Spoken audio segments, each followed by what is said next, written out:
സത്യത്തിൽ ഇന്നാണ് ജാതി രൂപപ്പെട്ടത് എന്നുണ്ടെങ്കിൽ ഇന്ന് സോഫ്റ്റ്വെയർ എഞ്ചിനീയർ എന്ന് പറയുന്ന ഒരു ജാതി ഉണ്ടാകുമായിരുന്നു. ഡെലിവറി ബോയ് എന്ന് പറയുന്ന ഒരു ജാതി ഉണ്ടാകുമായിരുന്നു.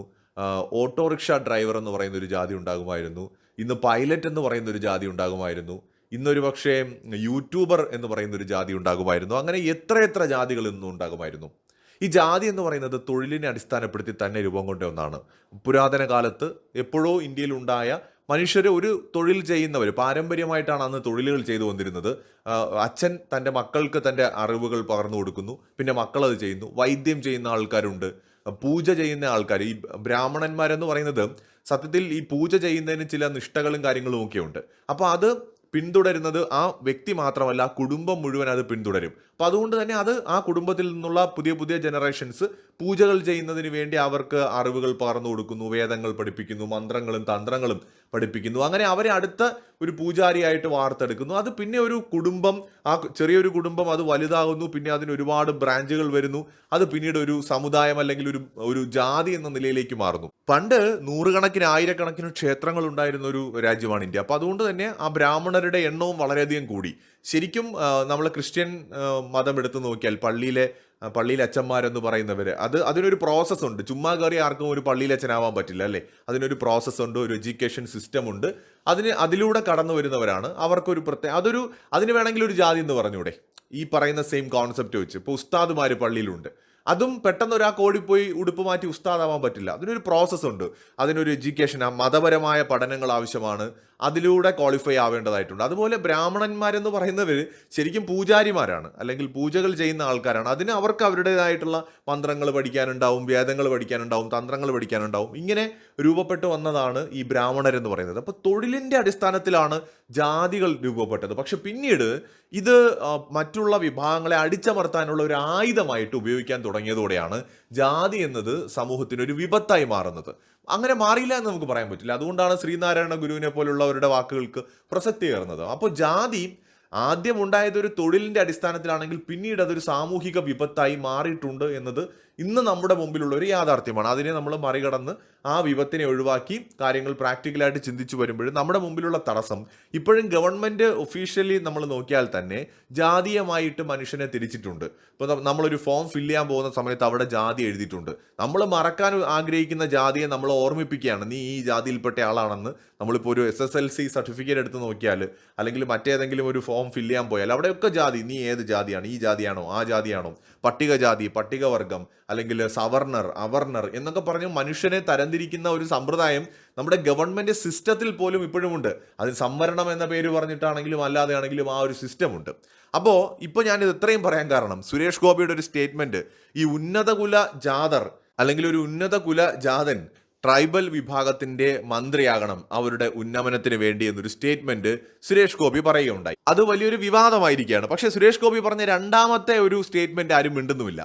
അതായത് ട്രൈബൽ വിഭാഗത്തിൽ നിന്നുള്ള ഒരാള് സവർണരെന്ന് പറയുന്ന അല്ലെങ്കിൽ ഉന്നതകുല ജാതരെന്ന് പറയുന്ന ആൾക്കാരുടെ മന്ത്രിയുമാകണം എന്ന ഒരു സ്റ്റേറ്റ്മെന്റ് കൂടി അവിടെ സുരേഷ് ഗോപി പറയുന്നുണ്ട്. അതായത് മുന്നോക്ക ജാതികളുടെ കാര്യങ്ങൾക്ക് ഒരു ട്രൈബൽ മന്ത്രിയും ട്രൈബൽ വിഭാഗത്തിന്റെ കാര്യങ്ങൾക്ക് വേണ്ടി ഒരു മുന്നോക്ക ജാതിയിൽ നിന്നുള്ള ഒരു മന്ത്രിയും ഉണ്ടാകണമെന്നാണ് സുരേഷ് ഗോപി ഉദ്ദേശിച്ചത്. വളരെ സഭ്യമായ നല്ലൊരു ഉദ്ദേശത്തോടെയാണ് പറഞ്ഞത്. അതായത് ട്രൈബൽ വിഭാഗത്തിന്റെ മന്ത്രിയായി ട്രൈബൽ ആള് തന്നെ വരണമെന്ന ഒരു കീഴ്വഴക്കം മാറണം, അല്ലെങ്കിൽ മുന്നോക്കക്കാരുടെ മന്ത്രിയായി മുന്നോക്കക്കാരുടെ ആള് തന്നെ വരണമെന്നുള്ള ഒരു കീഴ്വഴക്കം മാറിയിട്ട് അതിൽ നിന്ന് മാറി അങ്ങോട്ടും ഇങ്ങോട്ടും വരാൻ തുടങ്ങിയാൽ അത് നന്നായിരിക്കുമെന്ന് പറയുന്നുണ്ട്. ഈ ഉന്നത കുലജാതൻ എന്നുള്ള അദ്ദേഹത്തിന്റെ വാക്കുകൾ, ഇത് ശരിക്കും പറഞ്ഞാൽ ഈ സവർണൻ എന്ന് പറയുന്നതിന്റെ മറ്റൊരു വാക്കാണ്. ഇത്തരം പ്രയോഗങ്ങൾ എനിക്ക് പൊതുവെ സുരേഷ് ഗോപിയുടെ ഇത്തരം സ്റ്റേറ്റ്മെന്റുകളോട് വലിയ യോജിപ്പൊന്നുമില്ല. കാരണം മൂപ്പര് ആവശ്യമില്ലാതെ വലിയ താത്വികമായ അവലോകനമൊക്കെ നടത്തി ഏറിക്കേറി പോകുന്ന ഒരാളാണ്. അപ്പോൾ പുള്ളിയുടെ പദപ്രയോഗങ്ങൾ അപ്ഡേറ്റ് ചെയ്യേണ്ട ഒരു സമയമായിട്ടുണ്ട്. അതായത് ഇന്നത്തെ സാഹചര്യങ്ങൾക്കനുസരിച്ച് വാക്കുകൾ ഉപയോഗിക്കാൻ ഒരു രാഷ്ട്രീയക്കാരൻ അറിഞ്ഞിരിക്കണം. കാരണം അല്ലാത്ത പക്ഷം അയാൾ എന്ത് പറഞ്ഞാലും അത് വിവാദമായി മാറും. പക്ഷെ ഇവിടെ എനിക്ക് ആ മനുഷ്യനോട് സഹതാപമാണ് തോന്നുന്നത്. കാരണം അദ്ദേഹം ഉദ്ദേശിച്ചത് സതുദ്ദേശപരമായ ഒരു കാര്യമാണ്. അതായത് അങ്ങോട്ടും ഇങ്ങോട്ടും ട്രൈബലിൽ നിന്നുള്ള ഒരാൾ തന്നെ മന്ത്രിയാകണമെന്ന് എന്തിനു വാശി പിടിക്കുന്നത്? മറ്റു വിഭാഗങ്ങളിൽ നിന്നൊരാളായിക്കോട്ടെ, അതുപോലെ മറ്റു വിഭാഗത്തിലുള്ളവരെ ഭരിക്കാൻ ട്രൈബൽ വിഭാഗത്തിൽ നിന്നുള്ള ഒരാളായിക്കോട്ടെ എന്ന ഒരു ഉദ്ദേശമാണ് അദ്ദേഹം പറഞ്ഞത് അവിടെ. പക്ഷെ ഉന്നത കുലജാതൻ എന്നൊക്കെ പറയുമ്പോൾ ഉണ്ടാവുന്ന ഒരു ഒരു ഒരു ഒരു പ്രശ്നമുണ്ടല്ലോ. അത് അത് പക്ഷേ നമ്മുടെ മാധ്യമങ്ങളും അതിനെ വളച്ചൊടിക്കുന്നുണ്ട്. ഈ ഉന്നത കുലജാതൻ തന്നെയാണോ ഈ പറയുന്ന സവർണനെന്നും അല്ലെങ്കിൽ മുന്നോക്കക്കാരനെന്നും ഒക്കെ നിങ്ങൾ പറയുന്ന കാര്യം? അത് സുരേഷ് ഗോപി കുറച്ചുകൂടി ആലങ്കാരികമായി അങ്ങ് പറഞ്ഞതേ ഉള്ളൂ. മനുഷ്യനെ വേർതിരിക്കുന്നത് ഇവിടെ ആരാണ് എന്ന ചോദ്യത്തിന് തന്നെയാണ് നമ്മൾ ഉത്തരം കാണേണ്ടത്. സവർണനെന്നും അവർണനെന്നും മുന്നോക്കക്കാരനെന്നും പട്ടികജാതി എന്നൊക്കെ പറഞ്ഞ് മനുഷ്യരെ പട്ടികപ്പെടുത്തുന്നതല്ലേ ആദ്യം നമ്മൾ നിർത്തേണ്ടത്.